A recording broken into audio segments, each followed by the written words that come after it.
Hello, everybody out there, and welcome to another episode of the Talk That Talk Show with me, Barry Holmes.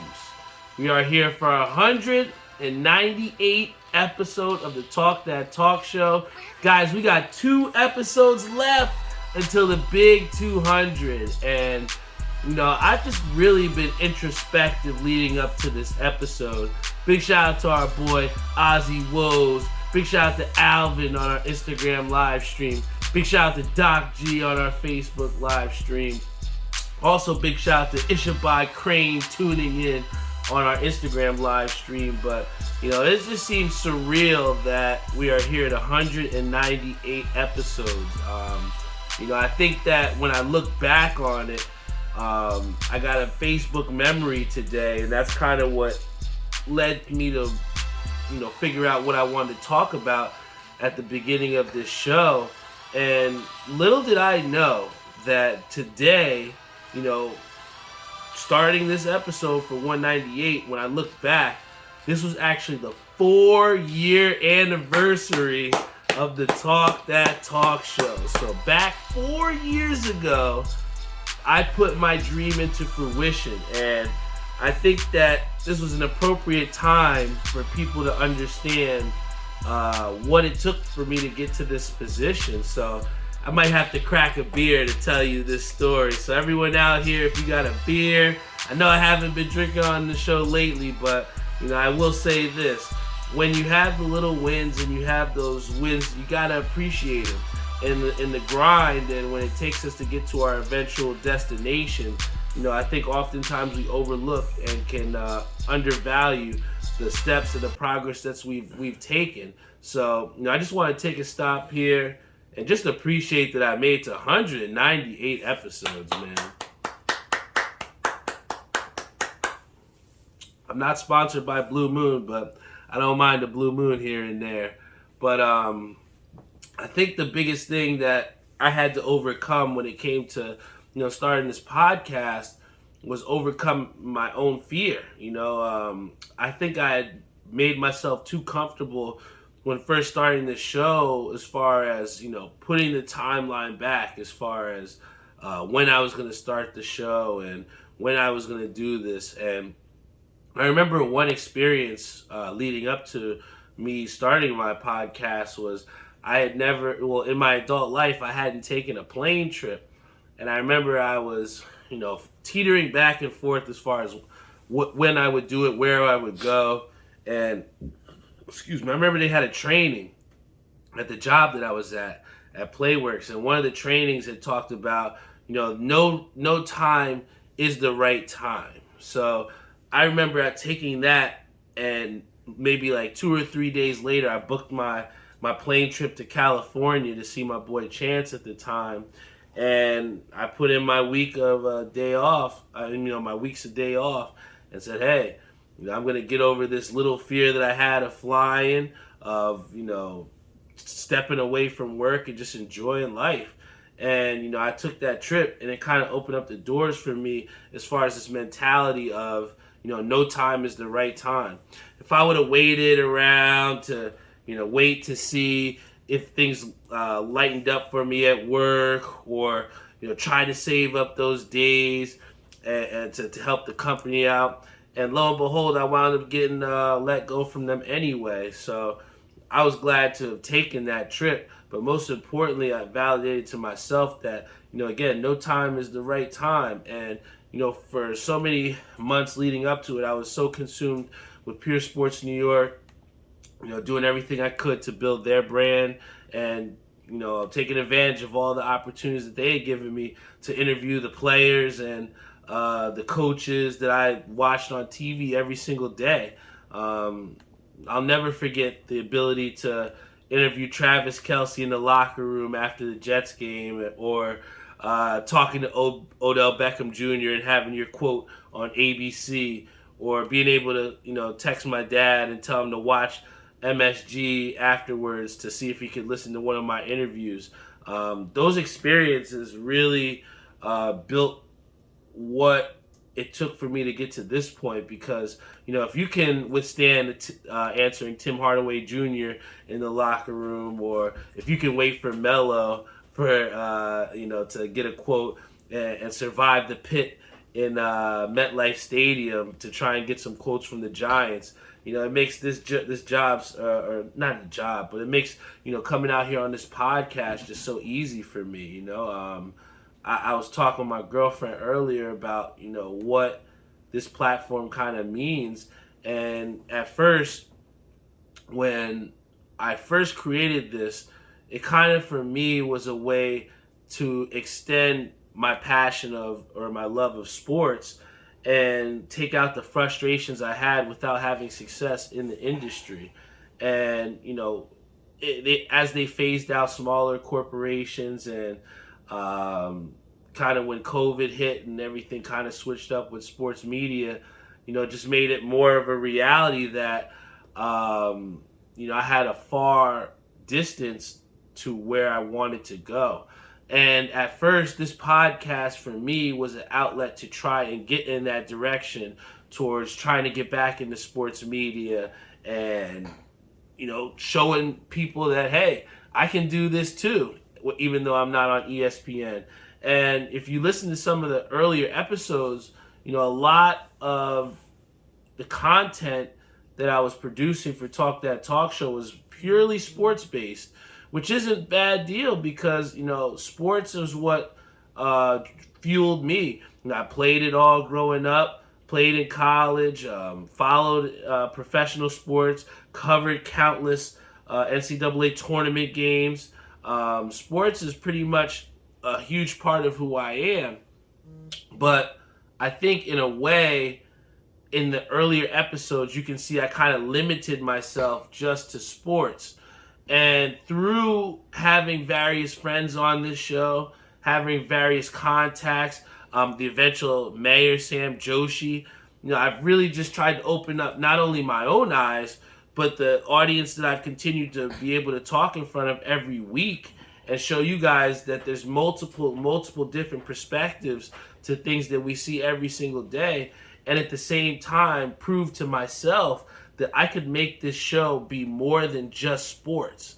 And really, what I've taken through that middle part, or you could say maybe from episode 70 to about 140, I really just enjoyed bringing so many different people on the show and showcasing what else other people in my circle brought to the table. Because we always talk about, the people that we surround ourselves with are a reflection of ourselves. And I just really had fun with bringing people on this show. And then for the 100th episode, throwing a party at Majestic Lanes. I mean, how many people can say they had an off-site recording and successfully do so? And coincide that with a couple of shirt releases. And the 100th episode was definitely very memorable. So the thing that I truly appreciate, and I think that's the thing that I have to be most proud of with creating this podcast, is just being able to not only hone in my skills as a podcaster, but also create and broaden the spectrum as far as what we cover here on the Talk That Talk Show. If you ask any single person, what is the Talk That Talk Show? What do you talk about? I mean, you can get a million different answers from a million different people. And I think that speaks to the way we've broadened things here at the Talk That Talk Show, to where, I asked Doc, I was like, who do you think that I catered to with this podcast? And she said, nobody. And I laughed, because I think she's 100% right, because, every single episode, I'm out here trying to show you guys myself 100% unapologetically, whether that comes with things that we talk about in sports, or whether that comes with things that go on in my life. I think that what I'm most proud of with this Talk That Talk Show is broadening the spectrum as far as the content that we're producing with this show, so that more and more people can get reached. I mean, Mary Beth Heaney's somebody that, let's just say we didn't go to high school together, but at the same time, she can still enjoy this show just as much as someone like a Theo Mahan. So I think that the relatability and the consistency to showcase that every single week you're going to get an episode of this Talk That Talk show. And we pride ourselves on the fact that you don't know what you're going to expect with this podcast.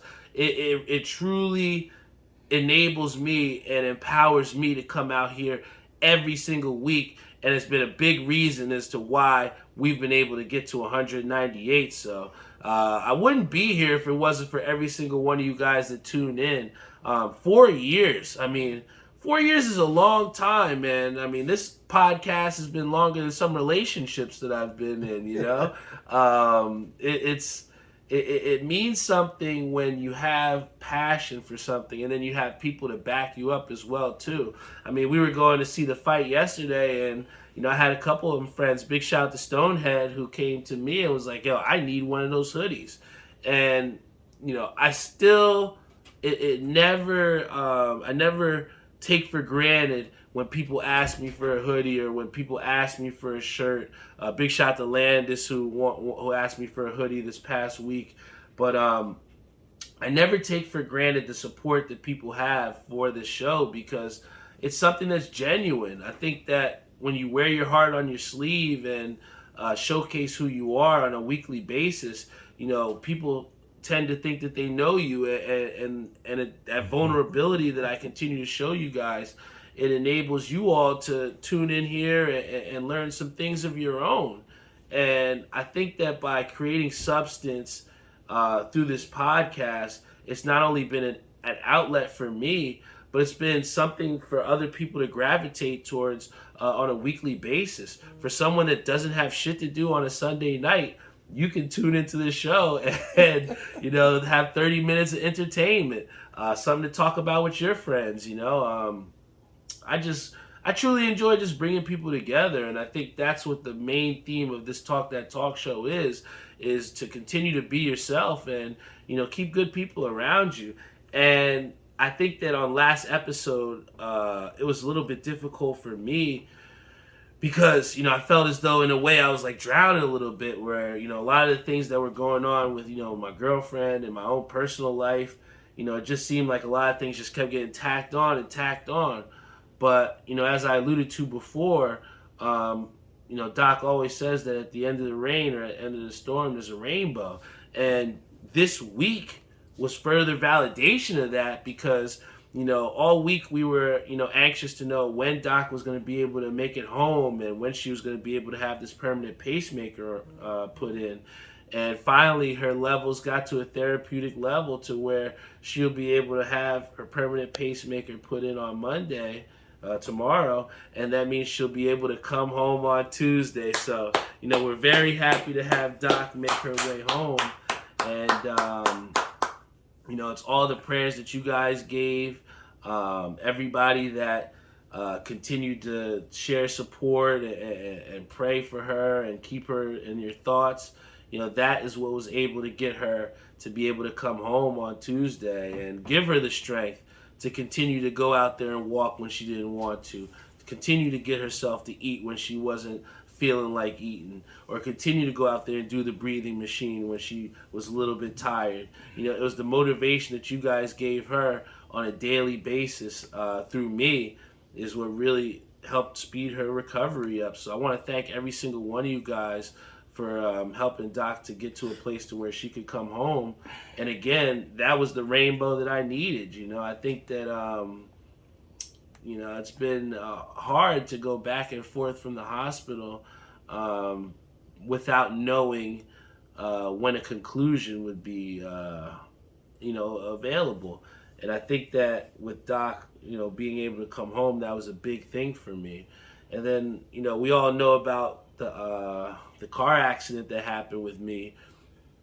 And I think that was an eye-opening experience for me, because I never, if you always think about, the things that you've done and the impact that you've had, but the reality of mortality, I think, is something that doesn't exactly come across our minds as much. And, to know and to look at that car and to see, just how blessed I was, really kind of just put things in perspective for me.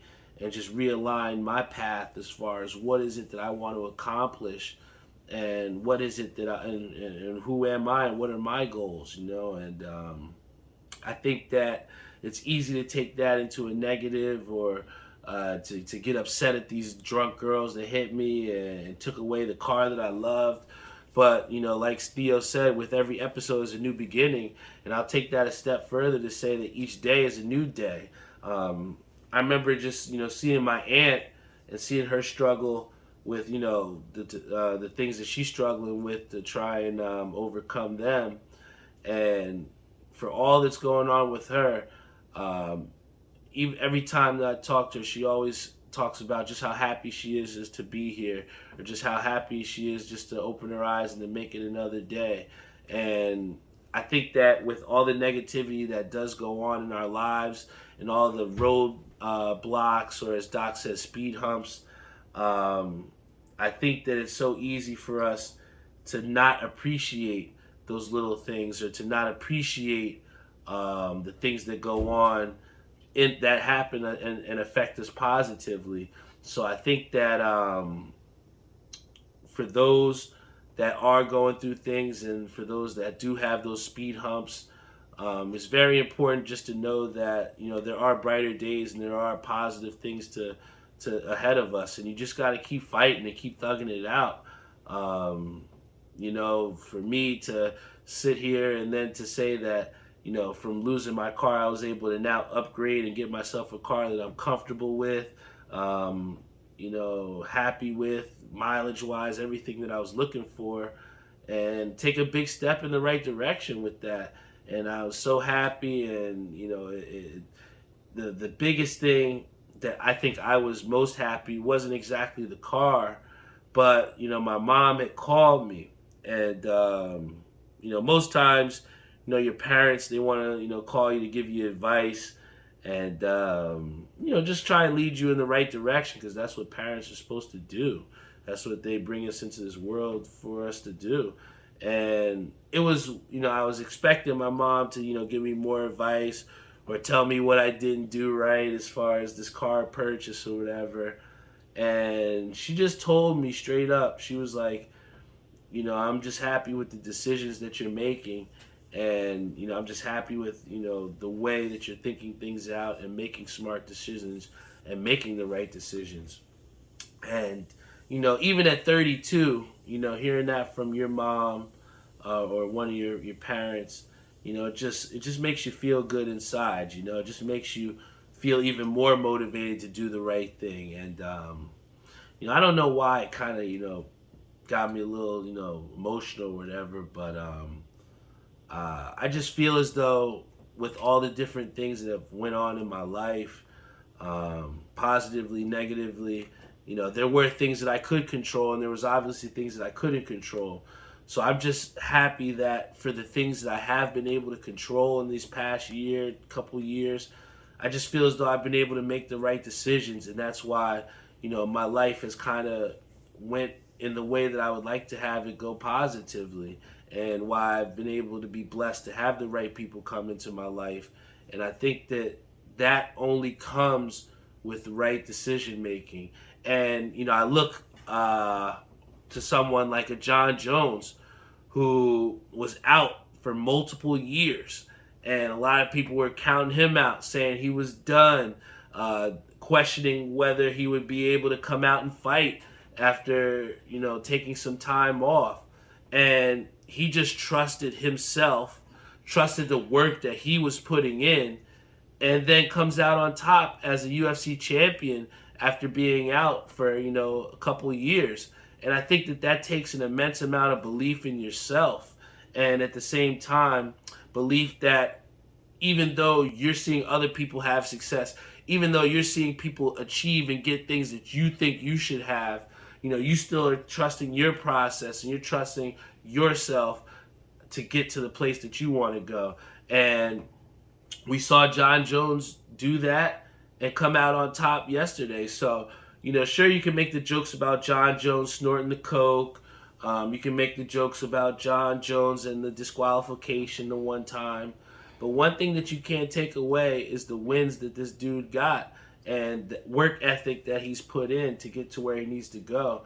And I think that whether you watch UFC or not, I think the biggest thing to take away is even with some time off, you can still find a way to get the process to get to where you need to go. And when you get that opportunity, you just got to make the most of it. There's a lot of people that get a chance to get the bag. You get a lot of people that get a chance to elevate themselves into a place that they've never been, and they drop the ball. And I think that the biggest misconception from people is that even though you drop the ball, you'll always get a second chance. And that's not always the case, man. I think that too many people are reliant on second chances, and that doesn't happen all the time. I've had plenty of friends that didn't get a second chance to wake up the next day, and that's fucking real. So I think that the same chance, we just got to take the most of every opportunity that we get and come out victorious. And as long as you put the work in and you trust yourself and believe in yourself, 9 times out of 10, you're going to come out on top. And, finally, the one thing that I did want to talk about before I hopped off the air here is that, it's just truly important to just embrace who you are. And again, there's a lot of people that, go through life trying to be something that they're not. And they go through trying to impress people that don't fucking matter, and really can create some situations that aren't exactly the best for themselves. And I feel for someone like a John Morant, who people have asked me and said, what do you think of John Morant? And I said straight up, he's an idiot. I think that when you have and are gifted, all this money, and you have not only this money, but you have this influence. I think so many times people overlook influence because so much we're worried about the dollar signs, or so much we're worried about how much something is worth currency-wise or money-wise. And really, when you come down to it, the most influential people in the world weren't exactly the most richest people, right? You have someone like Mahatma Gandhi, who was living on the streets of India, but still had a great impact on the world, and I think that when you talk about influence and impact, it's something that is genuine. It's something that, when put in the right hands, can be very positive, and you can have change for generational change, But when you have people that have influence in the wrong way, you can have some very devastating conclusions. And I think the worst thing about John Morant is here he is as someone that is a black athlete that has the opportunity to be a role model, to be someone that these kids can look up to. And here he chooses to, flash the gun in the club because he thinks that shit is cool. But the problem is, when you don't have the right role models and you have the wrong people around you, it's going to be a difficult, road for you.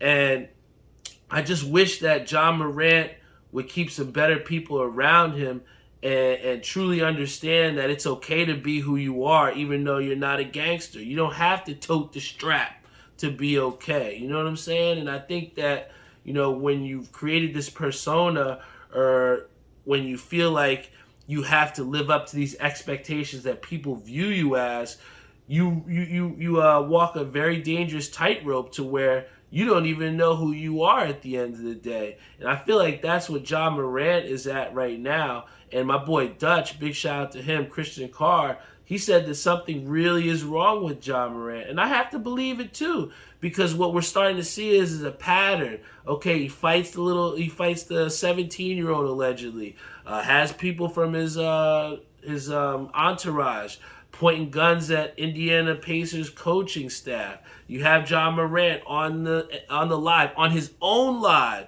showing off the strap. And I know people that have shown the strap, and we've seen people that we went to high school with pull the strap out and don't make it to see the next day.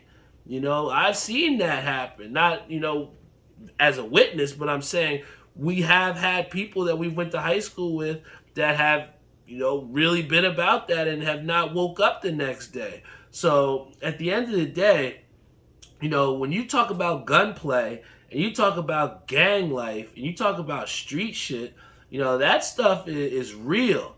And there's people that are in that type of life because they have to. You know what I'm saying?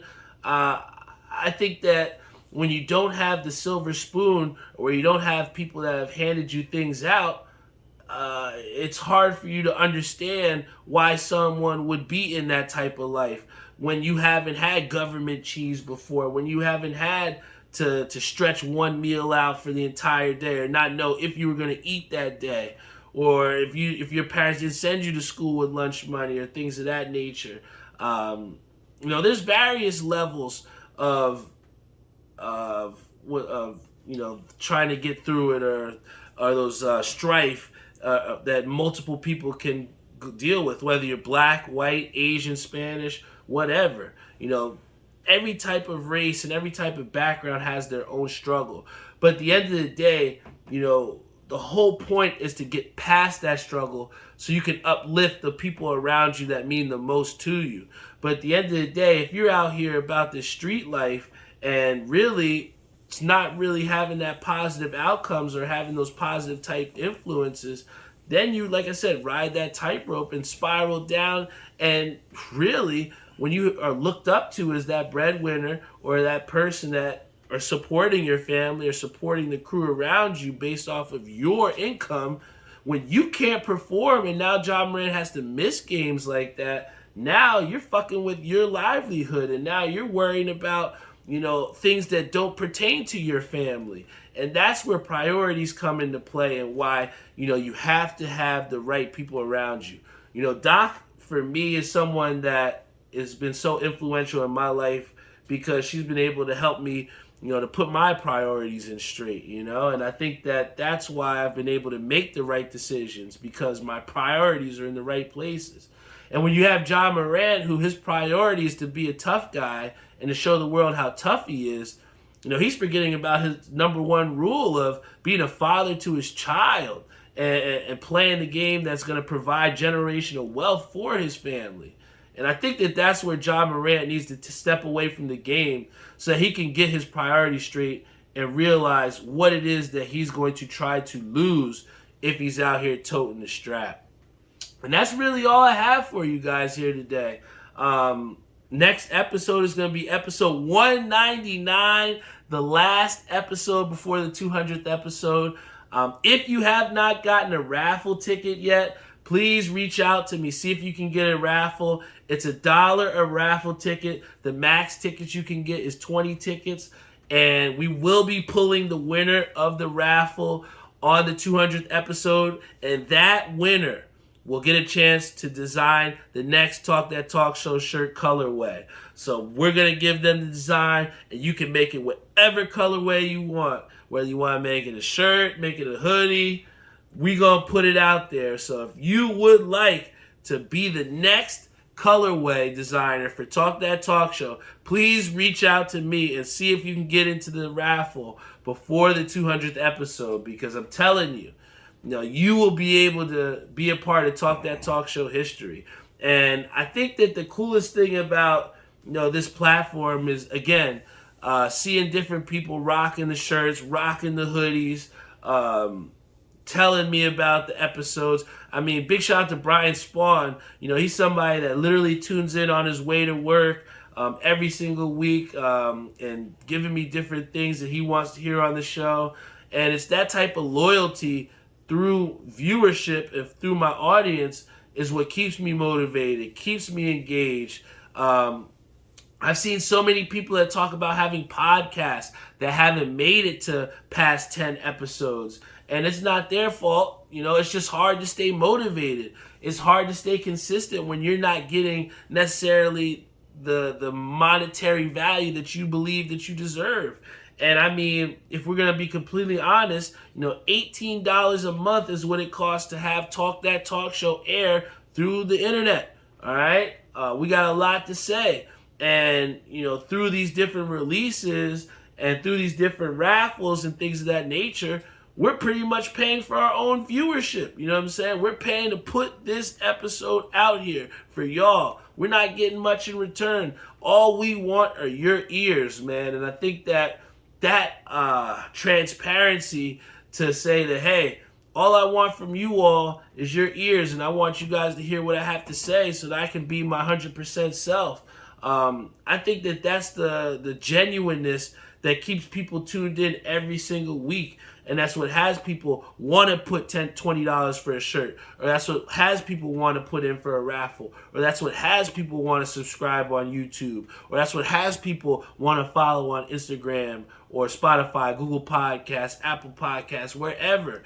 You know, I would be nowhere if it wasn't for you guys tuning in every single week. And really, you guys have given me the strength to continue on every week and be as supportive as I can to the people that matter the most to me. This, like I said, this podcast has started out as just a sports show. It started out as just an extension of what I did every day for Pure Sports New York and for sports media in general. And now I feel as though I've blossomed into a true show that encompasses so many different things. And that is why we're able to have the global viewership that we have. That is why we're able to have the loyal local viewership that we have. And that is why we're going to make it to 200 episodes and beyond, because this show means something not only to me, but so many other people out there. And you don't get that substance just from, faking the funk. That comes from real, genuine support and, real, genuine transparency. If y'all see me, this is who I am, yo. This is the package. It ain't nothing more, nothing less. This is Barry Holmes Jr. Talk that talk! And every single week, this is who I am going to be. Unapologetically me. If this isn't who you like, if this isn't your kind of show, I apologize. But I'm going to continue to do what I have to do. I'm going to continue to be myself. And I'm going to continue to put out the Talk That Talk show for those people that continue to tune in and support me and that believe in me. Because I've seen a lot of people start podcasts, and I've seen a lot of them stop because it got too hard. I saw a lot of them stop because they weren't motivated enough. I saw a lot of people stop because they didn't get what they wanted out of it. Well, I'm here to tell you that 4 years into this podcast, I'm still not where I want to be. But I ain't stopped yet, and I'm not going to stop. Because when you have something that you believe in, when you have something that means so much to you, when you have something that it makes your heart beat a little bit faster, that is the shit that you need to hold on true to who you are. And that's what's going to push you to get to your goals and to get past whatever type of speed bumps or speed humps are in your way. So I'm here to tell you guys, put that fucking beer up, man. I'm here to tell you to celebrate the little wins that you get, because not every day is promised. And when I was in my accident, that's what really, showed me is that, I might not make it to tomorrow. I might not wake up. But every single day that I'm on this earth and every single day I have a chance to put out this podcast, I'm going to give it my all. I'm going to wear my heart on the sleeve.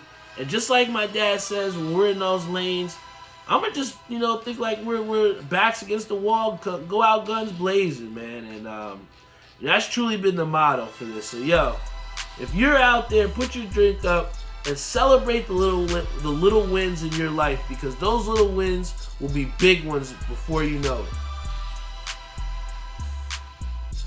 And on that note, I'm out of here, guys. I appreciate you guys so much.